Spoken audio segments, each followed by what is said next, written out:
প্রথমে শাশুড়ি দিয়ে শুরু করি। আমার মাইকের আওয়াজ যে ঘরগুলাতে যায়, আমার শাশুড়ি মাদেরকে বলবো, বউদের উপর অত্যাচার করবেন না।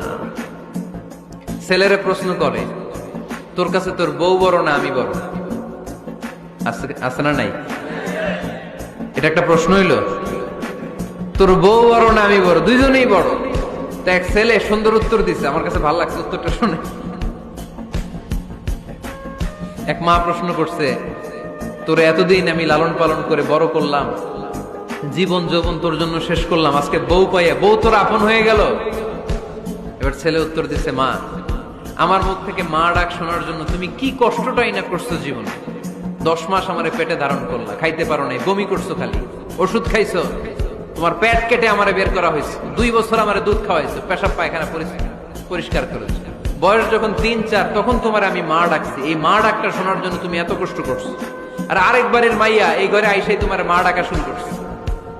যেই মেয়েটা তোমারে মা ডাকে সে আমার আপন হবে না কেন মা?